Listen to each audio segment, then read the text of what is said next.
What's up, everybody? Dr. Joe here again. As last time I was reading through, I just have articles popping up. I like to read about sales, door-to-door sales specifically, seeing as that's the type of sales I'm in right now. And I came across this one that was like 18 techniques for successful door-to-door sales. It looked pretty good. There was a lot of details in there that they were talking about. And then I found another one that was like 15, and then I found 12 and 10 here, that, whatever. So I figured I'd jump into the mix and create my own little techniques for successful door-to-door sales. So I wanted to have like a top 18 of what you can do. I broke them down in like a prep, what you can do on the doors and what you should be doing outside of the doors to maintain your skills and improve and follow-ups and things like that. So let's just jump right in. The most important thing for me, I believe, is to, number one, be organized. What do I mean by that? So the way my week works, what I typically do on a Sunday, I will sit and I will plan out my week. I will plan out what days I'm gonna be knocking, what days I have appointments, what's the weather gonna look like on those days, how far do I need to go to get to field, what's nearby. Am I packing my lunches with me? Did I food shop? Did I grab everything I need with me? Do I have my snacks with me? Do I have everything I need for the day? Where can I get water? Where, if I need to stop and grab a snack, can I grab a snack? Where's the bathroom? Making sure everything is within close proximity. So once I'm out there for the day, there's nothing else I have to do. So that is number one, most important in anything you do, really, is be organized. Usually on a Sunday, I prep my week for work, my personal life, with my wife, my kid, everything I need to do. I get it all on my calendar so I know exactly where I need to be every single day, and then I can have a plan of attack for each day. Number two, on the days you're knocking, typically, in this industry, you're gonna knock 5 or 6 days a week. Usually 4 to 8 hours a day is what I find common. On those days, you need to plan in little blocks what your day is going to look like. You need to find your personal time with your family, kids, whatever you need to do, boyfriend, girlfriend, whatever you're doing for that day.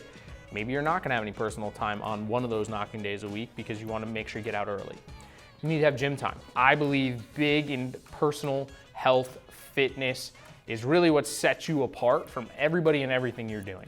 If you're healthy, you're working out, you're eating well, you're gonna be able to outlast everyone else that's doing it, maybe knock a few extra doors, be in a little bit better shape, not have to stop so often, have a little bit more energy, be a little bit more presentable, be a little happier. All these things add up. And then the last thing you wanna do is schedule out if you have appointments that day, because you wanna schedule your knocking in the areas around your appointments so you're not wasting time driving. Number three, presentable. Please be presentable. I have this conversation with everyone in my office all the time. That does not mean you can't have your own style and do what you want to do. I mean, look at me. Every video you've had so far, I'm not that sales guy that's dressed in button-down shirts and suits all the time. Most of the time I'm wearing jeans shorts, jorts, yes, I rock them. T-shirt, maybe a hat, maybe no hat, pair of sneakers. That's what I wear 95% of the time when I'm out knocking doors. Maybe a nice athletic polo from time to time. But whatever it is, everything is clean. Your clothes are not wrinkled. You have extra stuff with you. In the time right now, it's 100 degrees out. If you're sweating like crazy all day through a shirt, the last thing you wanna do for your appointment on the day is walk into that house in a sweaty shirt. Bring an extra shirt, throw some wipes in your car, wipe your face down, clean yourself up a little bit, look presentable at all times. It makes a huge difference. Clean up your hair. Make sure you're getting your haircuts regularly, cleaning up a beard if you have one or no beard. Don't do the in-between thing, it doesn't look good. Just keep yourself clean. Always be smiling, clean teeth, make sure you got nothing in your teeth. I know it sounds crazy, but we're eating out there, walking around, clean your teeth before you talk to people. Big deal. Number four, scope the area.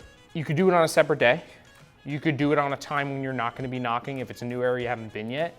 Maybe find lunchtime, 12 to 1.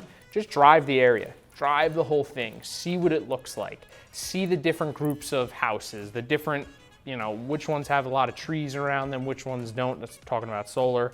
If you're in a different industry and you're selling something different, just take a look around you, find out where all the houses are, the dead ends, find a good spot to start, and where's the bathroom in relation to where you're starting and ending, all that stuff. Scope it out. Do it on a separate day, maybe the last day of the week before, or find the first day of the week, get out there early, scope it, and then make a plan of attack. But it's all about being prepared, being organized, and being ready to go after it, and making sure that you don't really have to think while you're out there, you're just doing. The next thing is you've already made the days, you scheduled out the days you're gonna knock and what those blocks of time look like. Now you need to go even more intricate and schedule the actual knocking schedule. So the way I recommend everyone does it is in 3 different ways. So you get out the field, the first thing you're gonna do is you're gonna knock every single person, or you're just gonna talk to the people that are outside. So let's say you have 4 blocks by 4 blocks, walk it. You're not knocking on anybody's door, you're not ringing any bells, you're only talking to the people that are outside at that time. That's it. Stop, glass of water, get some water, have a little snack, maybe you gotta go to the bathroom. Now you're gonna go at it again. Second round, you're only gonna knock the houses that look like someone is home. Cars in the driveway, front door open, things like that. You wanna have conversations. Don't just knock stuff that no one's there, you're wasting your time. Now you're gonna hit that, and you're gonna hit all of the homes that you think someone's home. And as you're hitting those, you're gonna have conversations. You may have some go backs from earlier in the day that you need to come back at a specific time and talk to the significant other. You may talk to someone at the first time. You may be able to get right in the house at that point. But only talk to people outside, only knock the houses with signs of life, that's what we like to call it. And then later that night, everybody should be home, knock everything you haven't knocked yet or the go backs that you set for that time. If you set your day up like that, you won't be wasting time, you're having good conversations, you're getting to the people you need to talk to, and you're figuring out how that area is, how that group of people live their lives. Is it a little bit more 9 to 5? Do a lot of them work overnights? Is a lot of them home during the day, working from home? And that's number 6. As you're doing this, you're keeping notes of everything you're doing and understand the people's schedules in your area. If you know the area that you want to knock is a very clear, people go or at work at 9, they get home at 5, why are you knocking at 2 o'clock in the afternoon in that area? You're wasting your time. You need to schedule your time to be most efficient, to talk to the most amount of people that you need to get in front of that day. So maybe you get out the area a little earlier, like 8 a.m., knock from 8 a.m. to 10, take a little break, 10:30 to 2:30, 3 o'clock. Get back out there, start knocking for the afternoon crowd, people coming home from work. Whatever you need to do, put yourself in front of the people you need to talk to when they're gonna be home. If you spend a lot of time in the middle of the day, especially summertime, knocking and walking around, when no one's around, you're gonna tire yourself out. You're gonna be exhausted. You're not gonna be able to have good conversations at 6:30, 7:30, 8 o'clock at night when people are home. And that's when it's most important. You need to be on your game. Those first 6, I believe, are the things you need to do before you even start knocking the doors. You're understanding your schedule for the week, you understand your schedule for each individual day, how you're knocking, what you're approaching, your clothes are ready, your snacks are ready, your food's ready for the week. Everything you need to do, your doctor's appointments, everything's good to go because you had those 6 points that you got to and made sure that everything was in line. The next 6 are what you actually do on the doors. So these are the 6 things, the 6 techniques that are usable on the door to just make it more successful for you based on what I found. So, prospecting. I'm gonna say this, and a lot of people don't believe this, I believe this. Not every single house, not every single person is best for your product or service that you're providing. So you need to prospect. You need to spend some time looking at the houses. Skip over the houses. If you're doing solar and it's surrounded by trees or the roof's caved in, skip it. Ain't gonna work for you. You know what I mean? If you're doing alarms and you notice that they have an alarm sign in front, maybe skip it at first. Maybe hit some of the houses that don't, try to find people that don't have it, especially if it's your same company. If you want to go back to it later in the day and have a conversation with them, see how they like their service and see if you can get them to switch, that's fine. But I wouldn't head on attack those. I'd find the people that need it and explain to them why. Number 8, knock the door. This is a huge technique. You can't talk to anybody if you don't knock any doors, ring doorbells, this, that, or whatever. Once you knock that door, step back. Get to the end of the porch, at the bottom of the stairs, just off to the side a little bit. If you're just standing right up in front of that door, kind of like staring them in the face as they open the door, it's gonna be very uncomfortable for that person. Step back, maybe look around like you're looking at things, grab your phone, your iPad, whatever you have with you. Make sure you're looking like you're working, because you should be working. You should already be figuring out what the next thing you're gonna do and the next thing you're gonna do. Maybe you've already talked to this person. Maybe you have some information you need to relay to them. Get them out, be relaxed, smiling, friendly, approachable, but relaxed. Not like you're trying to jump down their throat and sell them something, because that's not what they want. 9, once you knock the door, try to get them outside. Try to get them to open door or come outside the house or invite you into the house to talk. Because if you can do that, you've already created enough rapport, you've made them feel comfortable enough that they want to talk to you. Once they're talking to you, now you just got to keep them talking. So get them outside, introduce yourself, have a welcoming tone, get them excited to know who you are and why you're there. Why are you knocking on my door? Get them to bring their guard down a little bit and let you explain it to them. Number 10, you want to have a good conversation, ask questions. You want to learn about someone, ask questions. The questions you're asking should be guiding them to give you the answers that you're looking for, whether or not they're a good prospect or not. Like I said earlier, the houses and the areas you're knocking need to be good, but then the people need to be good for it.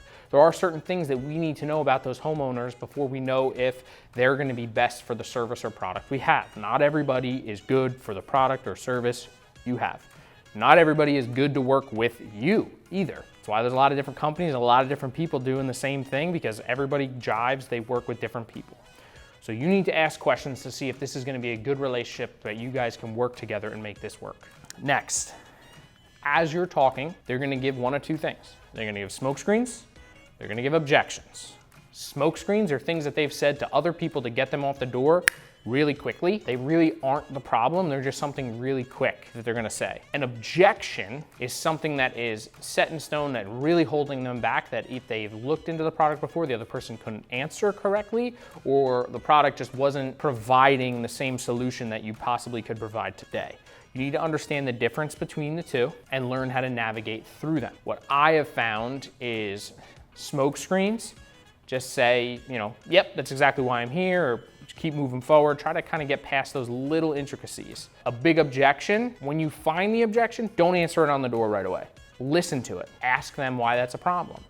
Try to get them a little bit deeper. Try to find out a little bit more of why that objection is the way it is, and you'll lead into what pains, what problems they're having that you possibly could solve. Then, what I want to say to you is that the most important thing you can do is at the end, when you're getting ready to book an appointment or an assessment, or maybe you're getting right into the house that day, repeat back those objections.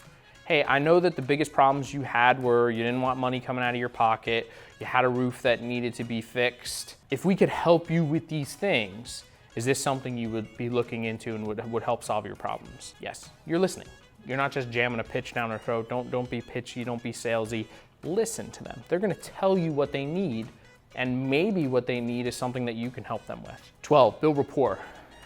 This should probably be number 1 in this section, which would be number 7 overall, but I have it here because the rapport you're building starts with all these things. It starts with the way you talk to them, the tonality you have, the way you're dressed. People are gonna judge you pretty quickly by how you're dressed, how you're standing, how you're acting.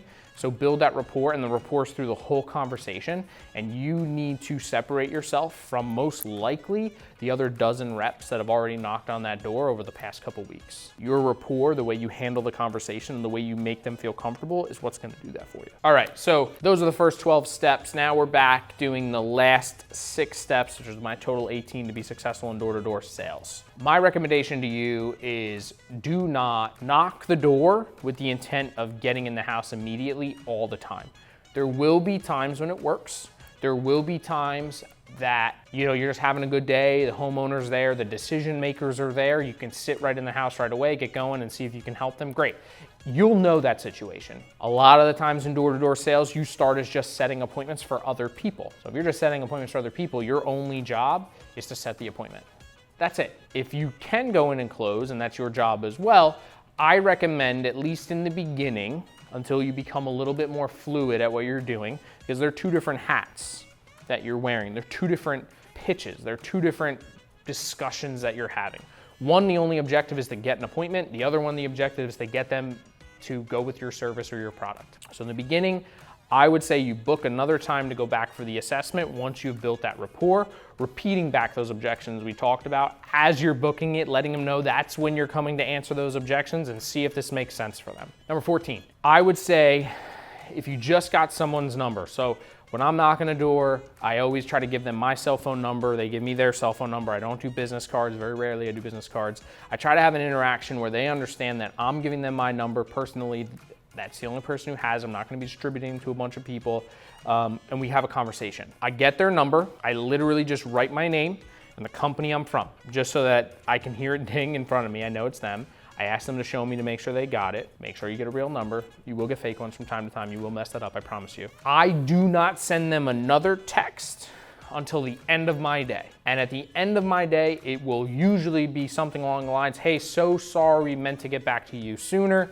had talked to a lot of your neighbors that day, had a couple of appointments. I just wanted to, reach out again, confirm with you that we were good to meet tomorrow around 2, or hey, just want to make sure you had time to talk to the wife, or hey, just want to make sure you were able to find that bill. Can you shoot it over when you get a chance? Let them know that you're not just sitting around, waiting for them. You're still busy working. It just lets them know that your product is a little bit more in demand than they may think. If you seem overly desperate, it's not going to go well for you. Kind of like dating. Overly desperate, you're going to get shot down. When when other people are interested in what you're doing and other people are doing it, that Jones effect will work a little bit better for you. Number 15.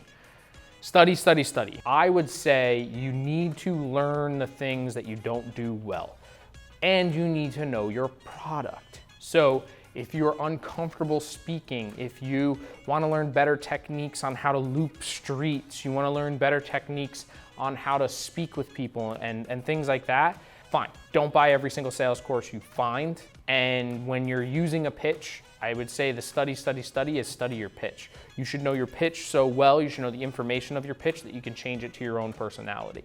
Because when you sound very robotic, like a robot or like every other salesman that's knocked that door, they're not gonna work with you. You sound like everybody else. You need to separate yourself from the pack. So study your products. That's a good way to separate yourself when you really know what you're talking about. Study your pitch so you can do it in your own personality, in the own way you want, and just study different techniques from other people who've had been successful. Don't, marry just one, learn them all. Number 15, always relate back to the information that they give you.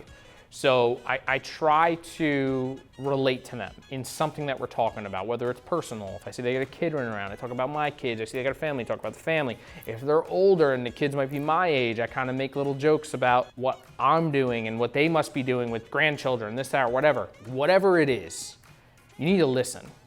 Stop talking, put your phone down, put it in your pocket, pay attention to them, listen to them, let them know you're listening. I guarantee if you show them you're listening, you'll have way more success moving forward than just getting an appointment with them and showing them if it makes sense. Because at the end of the day, that's what we're doing. You are successful if you can get them to sit and listen to what your product and service is about.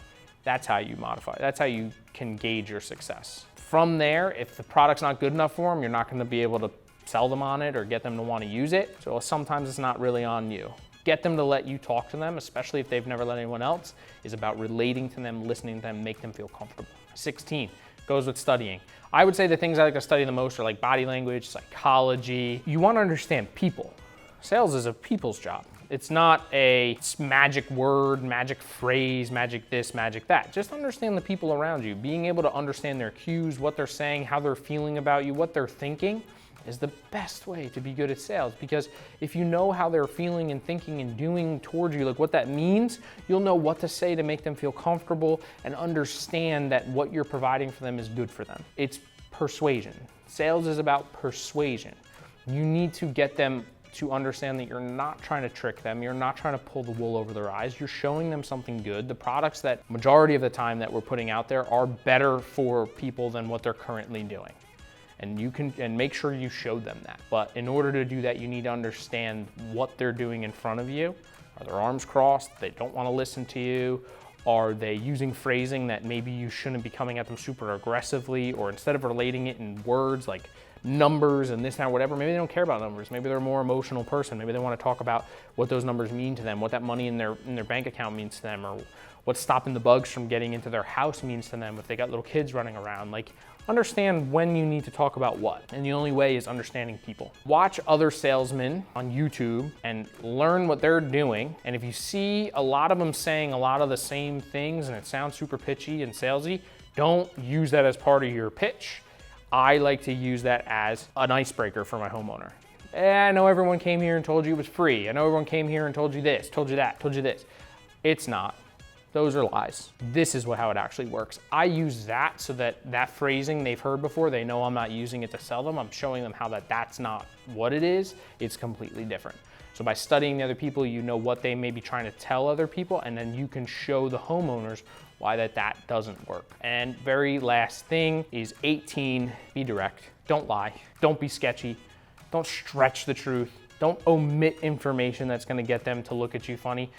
Every person you sit with should either should trust you enough to either want to go with your services if it makes sense, or if the services don't make sense for you, they know somebody that the services will make sense for, and they should refer you.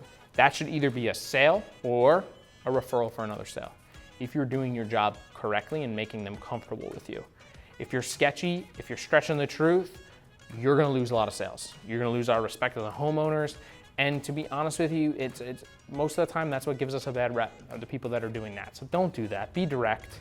It is what it is. You don't need to spin it any better than it is. Solar is phenomenal. I come from the medical field, switched into it. It doesn't make sense for people not to do it. If they just listen to the information, why would you not want to save some money? You don't want to save money? Cool, don't go solar. Bye. And I keep it real clean like that.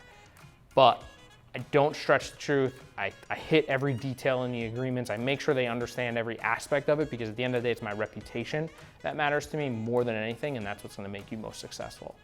So hopefully out of these 18 things, you got something you didn't know before, a couple different things. And as always, reach out to me if you have any questions about specific things that I do or say or this, that, or whatever. But like I said, you need to find your own way, find your own style. That's how you're gonna be most successful at this. So good luck, keep doing what you're doing, stay organized, and reach out if you need anything.